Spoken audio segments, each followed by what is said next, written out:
Welcome to Italiano Tales.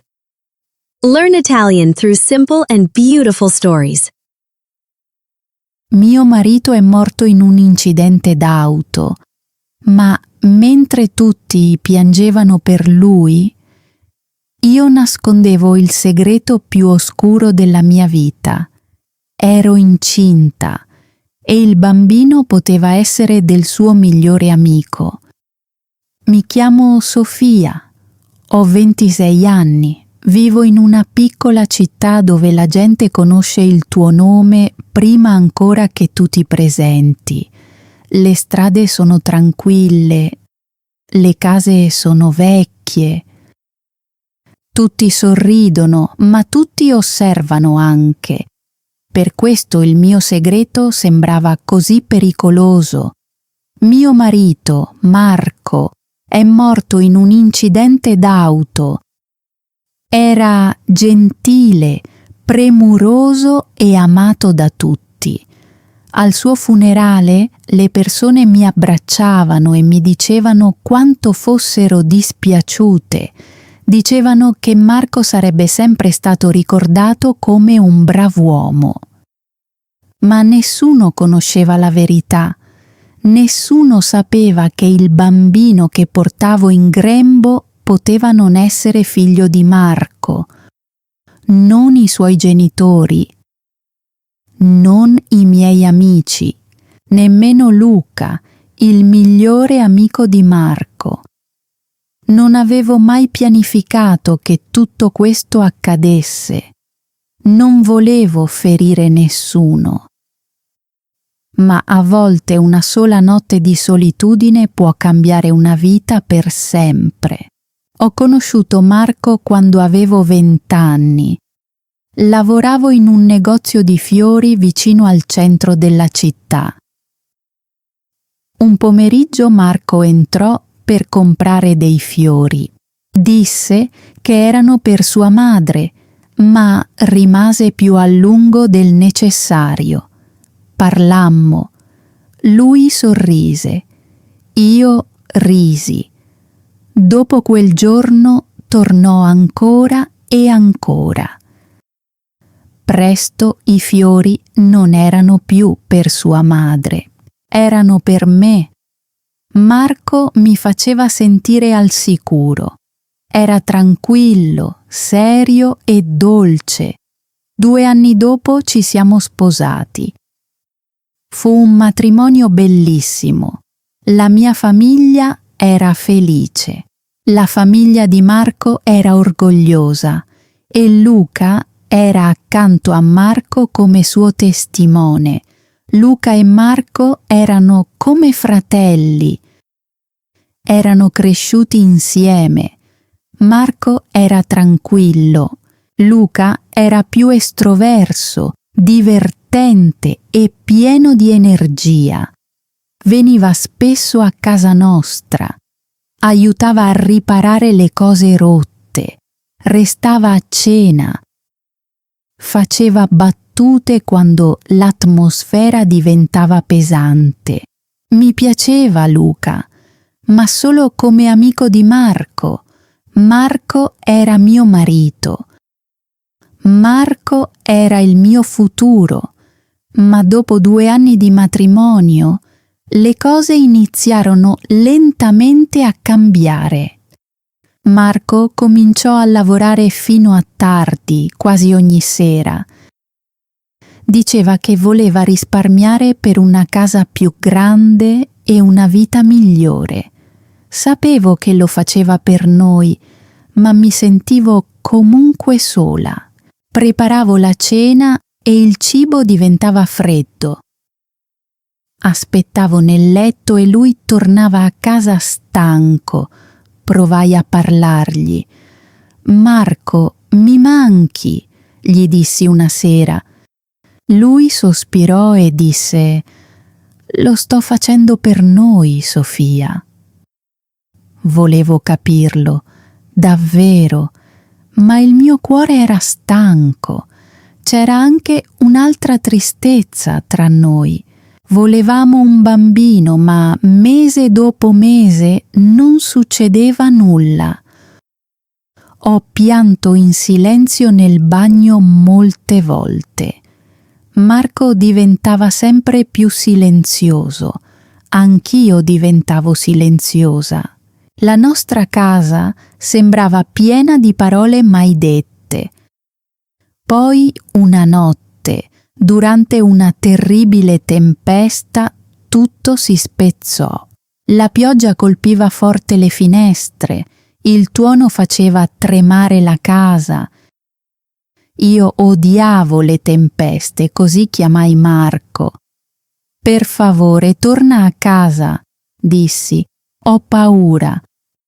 Non posso, rispose. Sto lavorando. Farò tardi.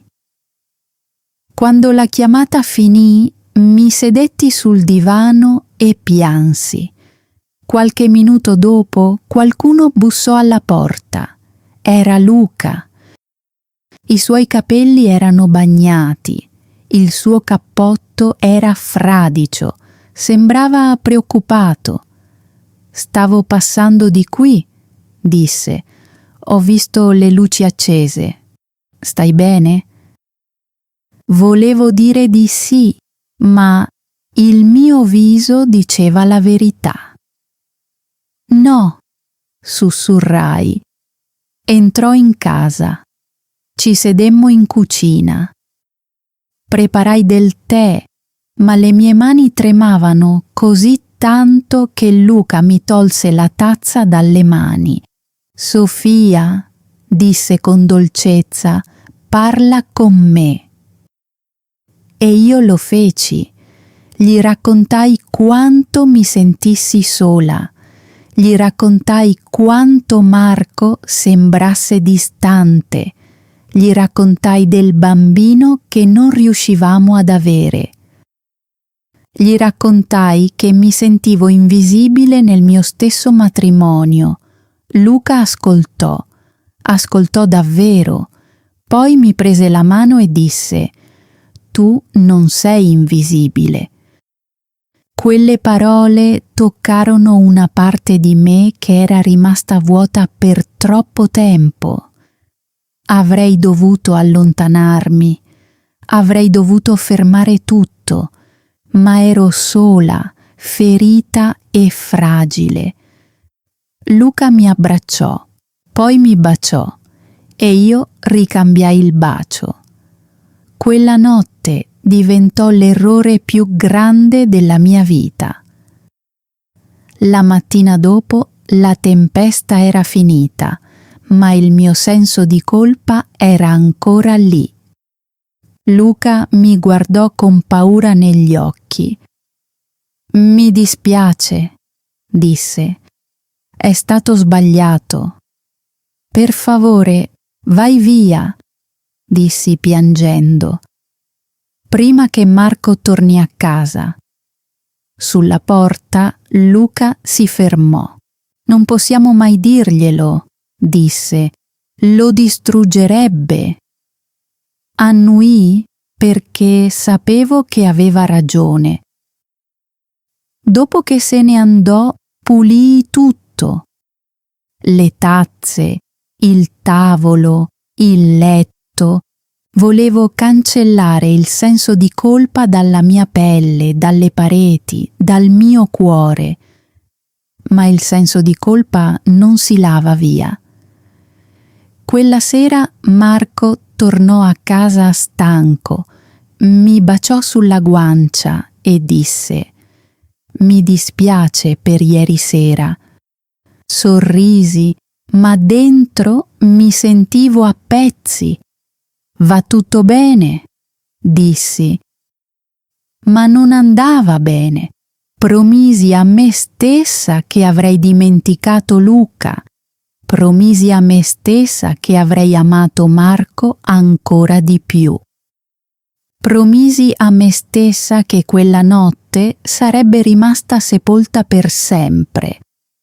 Ma allora non sapevo che alcuni segreti non restano sepolti. Alcuni segreti crescono. 2 giorni dopo, il mio mondo intero finì. Era giovedì pomeriggio quando Marco mi chiamò. La sua voce sembrava diversa. Per la prima volta dopo molte settimane sembrava sereno e felice. Sofia, disse, il grande progetto è finalmente finito. Stasera torno a casa presto. Andiamo a cena fuori. Voglio sistemare le cose. Per un momento dimenticai tutto il dolore. Sorrisi al telefono. Sì, Marco, dissi. Per favore, torna a casa. Dopo la chiamata mi preparai come una ragazza che aspetta il suo primo appuntamento. Indossai un bel vestito, sistemai i capelli, mi misi un po' di trucco. Volevo che quella sera fosse un nuovo inizio per noi. Aspettai. Passò un'ora, poi 2. Marco non tornò a casa. Lo chiamai, ma non rispose. Lo chiamai di nuovo. Ancora niente. Sentii il petto stringersi. Camminavo dalla finestra alla porta senza sosta. Poi vidi delle luci blu lampeggianti fuori da casa nostra, un'auto della polizia. Prima ancora che la gente bussasse alla porta, sapevo che era successo qualcosa di terribile. Quando aprii la porta, la gente mi guardò con occhi pieni di tristezza. Signora Sofia? Chiese. Annuì, fece un respiro profondo. Mi dispiace molto. C'è stato un incidente. Un camion ha colpito l'auto di suo marito. Marco è morto sul colpo. Tutto intorno a me scomparve. Il pavimento sembrò muoversi sotto i miei piedi. Mi sentii urlare, ma il suono sembrava lontano, come se provenisse da un'altra persona. Marco non c'era più. Mio marito non c'era più. L'uomo che avevo amato, l'uomo che avevo ferito, l'uomo con cui volevo sistemare tutto, era morto. I giorni successivi sembrarono un sogno dal quale non riuscivo a svegliarmi. La gente veniva a casa. Mia madre mi teneva tra le braccia. La madre di Marco piangeva sulla mia spalla. I vicini portavano del cibo che non riuscivo a mangiare. Tutti parlavano a bassa voce, come se parole troppo forti potessero spezzarmi. Anche Luca era lì. Sembrava distrutto, i suoi occhi erano rossi e il suo volto era pallido. Aveva perso il suo migliore amico, ma quando mi guardava vedevo anche qualcos'altro. Senso di colpa. Non parlammo di quella notte di tempesta, nemmeno una parola. Al funerale Luca stava vicino alla bara di Marco e pianse mentre parlava. Marco era come un fratello per me, disse. Era l'uomo migliore che abbia mai conosciuto. Io rimasi accanto alla tomba sotto la pioggia. Guardai la bara e sussurrai addio. E nel mio cuore sussurrai anche scusa. 2 settimane dopo iniziai a sentirmi male. All'inizio pensavo fosse il dolore. Non dormivo, mangiavo poco. Ogni mattina il mio corpo si sentiva debole. Poi guardai il calendario. Il mio ciclo era in ritardo. Le mie mani cominciarono a tremare. No, sussurrai. No, ti prego. Andai in farmacia con degli occhiali scuri, sperando che nessuno mi riconoscesse. Comprai un test di gravidanza e tornai rapidamente a casa. In bagno aspettai 3 minuti, solo 3 minuti. Ma sembravano un'eternità. Poi guardai il risultato. 2 linee. Positivo. Ero incinta. Per un secondo una gioia immensa mi riempì il petto. Un bambino. Il bambino che avevo desiderato per così tanto tempo. Il bambino per cui io e Marco avevamo pregato. Poi quella gioia diventò fredda. Contai i giorni. Io e Marco eravamo distanti da settimane. Lui lavorava fino a tardi. Non eravamo stati davvero vicini per molto tempo prima della sua morte. Ma quella notte di tempesta, la notte con Luca, era il momento giusto. Mi sedetti sul pavimento del bagno e mi coprii la bocca con una mano. Quel bambino non era di Marco, era di Luca. Mi toccai il ventre e piansi in silenzio. Che cosa avrei dovuto fare? Se avessi detto la verità, tutti mi avrebbero odiata. I genitori di Marco avrebbero scoperto che avevo tradito loro figlio. Avrebbero saputo che era successo poco prima della sua morte. Avrei distrutto l'ultimo ricordo che avevano di lui. E Luca. Se Luca lo avesse saputo, il senso di colpa lo avrebbe distrutto. Aveva tradito il suo migliore amico e ora c'era anche un bambino. Così presi l'unica decisione che pensavo di poter prendere. Mentii. Mi guardai allo specchio con le lacrime sul viso e dissi: questo è il bambino di Marco. Per prima cosa lo dissi a mia madre. Mamma, dissi, sono incinta. Lei iniziò a piangere, ma questa volta erano lacrime di felicità. Oh Sofia, disse, Marco ha lasciato una parte di sé con te.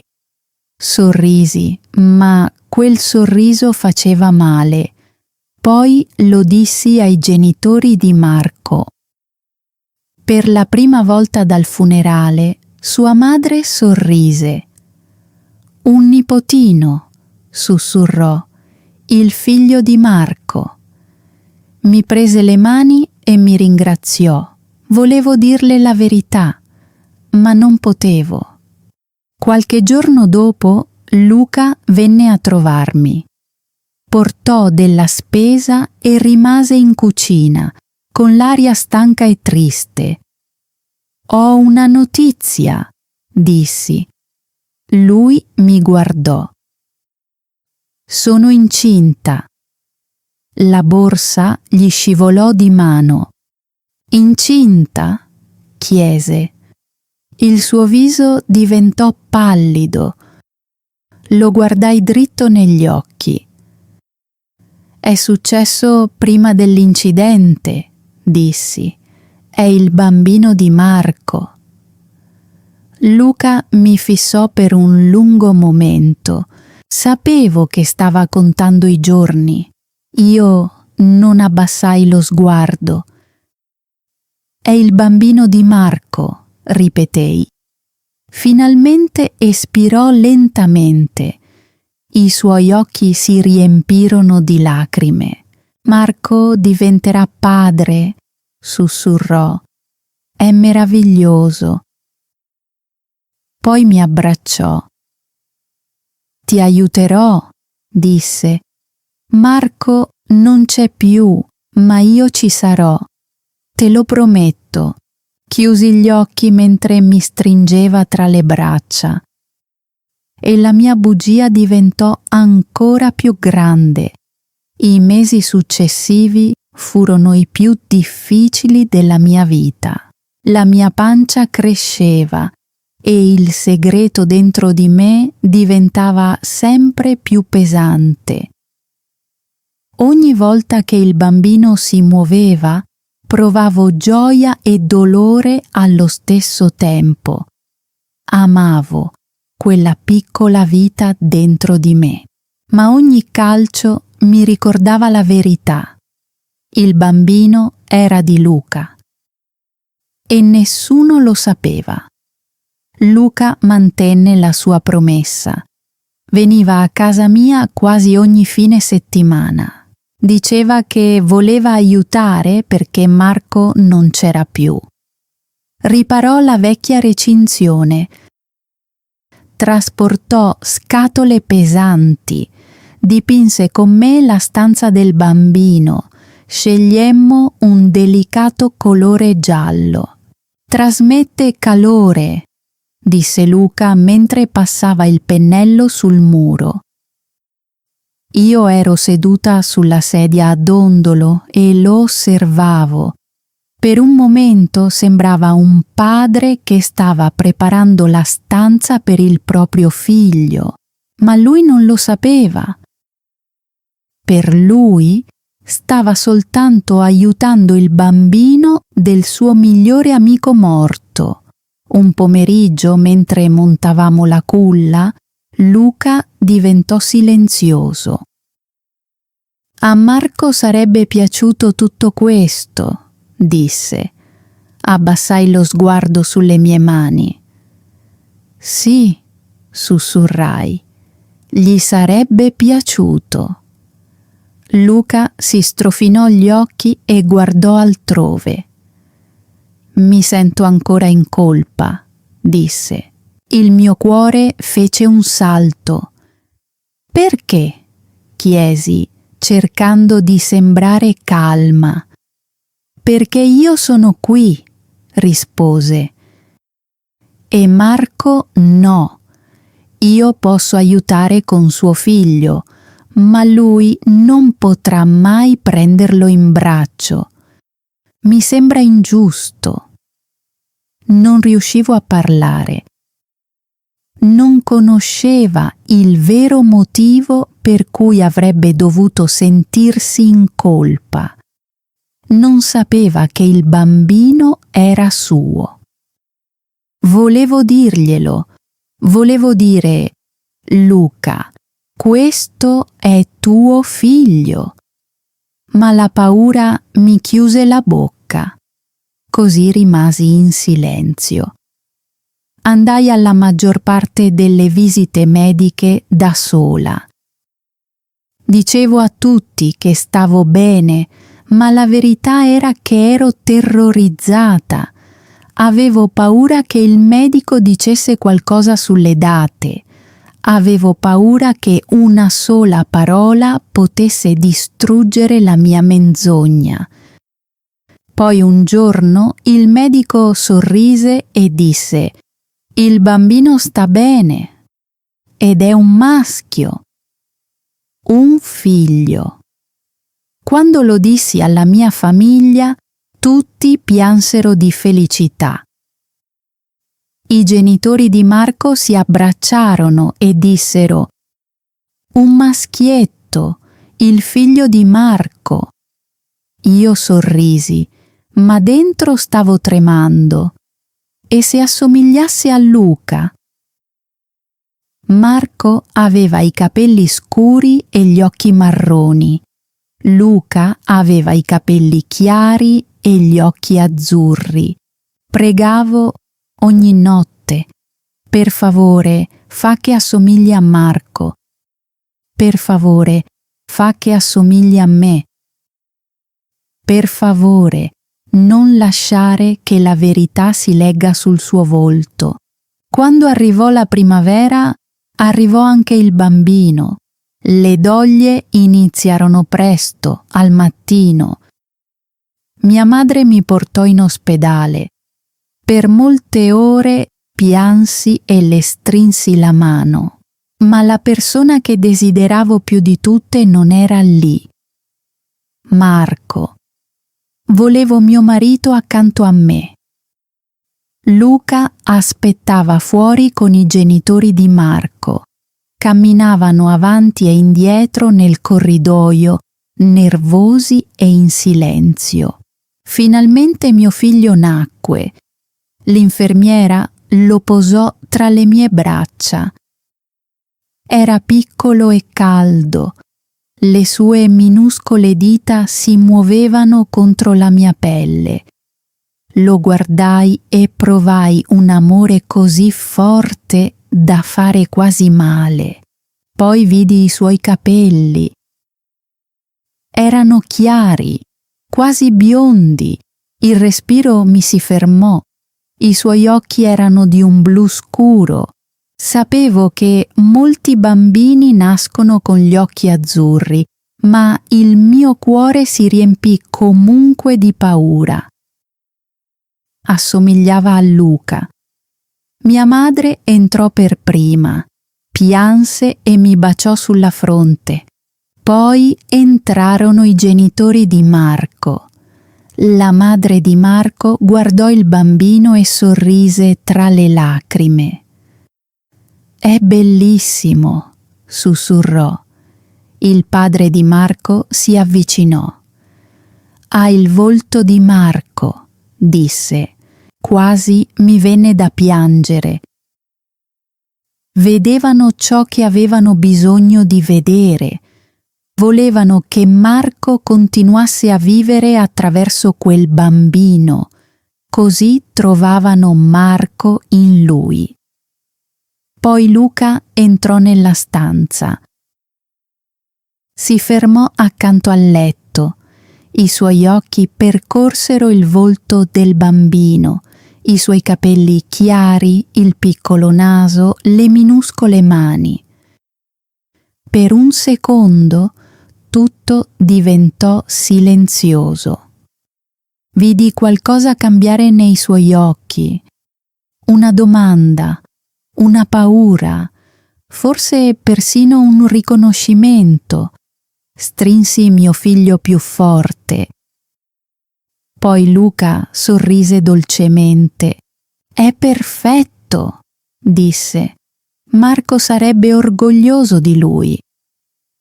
Tornai a respirare. Lo chiamammo Dario, in onore di mio marito. Il piccolo Dario. Da quel giorno sono passati 2 anni. Ora Dario è un bambino felice. Corre per casa, ride forte e riempie ogni angolo silenzioso di vita. E Luca è ancora qui. Viene spesso a trovarci. Gioca con Dario in giardino. Gli insegna a tirare un pallone. Lo solleva in aria mentre Dario ride. A volte resto alla finestra e li guardo. Gli stessi capelli chiari, gli stessi occhi azzurri, lo stesso sorriso. Più Dario cresce, più diventa difficile nascondere la verità. La gente ha iniziato a notarlo. Un giorno la signora Gable, la mia vicina, mi fermò per strada, guardò Dario e sorrise. «Sta crescendo così in fretta», disse, «e guarda quei capelli biondi. Marco era così scuro di capelli, vero?» Il mio cuore iniziò a battere forte. «Sì», risposi in fretta. «Nella famiglia di mia madre ci sono molte persone con i capelli chiari». Lei annuì, ma il suo sguardo rimase su di me un po' troppo a lungo. Mi allontanai con le mani tremanti. Ora vivo con la paura ogni giorno. Ogni volta che Luca guarda Dario, mi chiedo se sappia qualcosa. A volte lo sorprendo a fissarlo. Studia il suo viso come se stesse cercando di capire qualcosa. Ma non chiede mai nulla. E io non dico mai niente. So di stare mentendo a tutti. Sto mentendo ai genitori di Marco. Sto mentendo a Luca. Un giorno potrei perfino mentire a mio figlio. Mi chiederà chi era suo padre. Gli mostrerò una fotografia di Marco. Gli dirò che Marco era un uomo gentile. Gli dirò che Marco lo avrebbe amato con tutto il cuore. E Luca, il suo vero padre, potrebbe essere seduto proprio accanto a noi come zio Luca. È sbagliato? Forse. Ma se dicessi la verità, potrei spezzare il cuore di tutti. I genitori di Marco perderebbero l'ultima parte di speranza che gli è rimasta.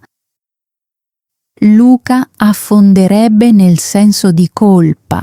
Dario crescerebbe dentro una storia dolorosa.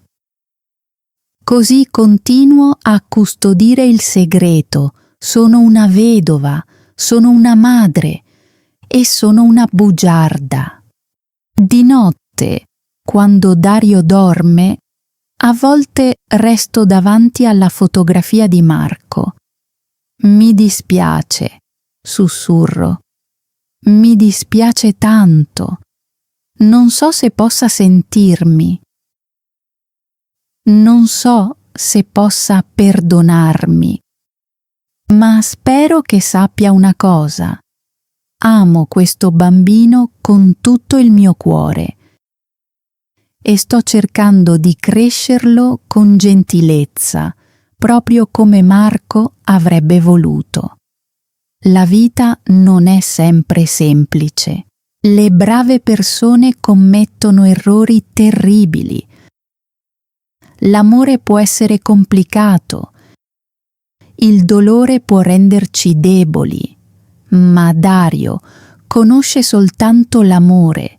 Forse, per ora, questo basta. Proteggerò mio figlio. Proteggerò il ricordo di Marco. Proteggerò le persone che questa verità potrebbe distruggere. Mi chiamo Sofia e questo è il mio segreto. È pesante, ma è mio. E ogni mattina, quando Dario mi sorride, trovo la forza di portarlo con me per un altro giorno. Grazie per aver ascoltato tutta la storia. Spero che la storia di Sofia ti abbia aiutato a praticare il tuo ascolto dell'italiano e a comprendere l'italiano semplice in modo naturale. Scrivi una frase semplice nei commenti usando questa idea. Ho un segreto. Per esempio, penso che Sofia dovrebbe dire la verità. Oppure, penso che Sofia dovrebbe mantenere il segreto. E tu pensi che Sofia dovrebbe dire la verità a Luca? Sì o no? Se ti è piaciuta questa storia, iscriviti a Italiano Thales per altre semplici storie in italiano. Continua ad ascoltare, continua a praticare e ci vediamo nella prossima storia. Happy learning! If you enjoyed this video, don't forget to like and subscribe to the channel. Stay with us for more amazing content. See you in the next video.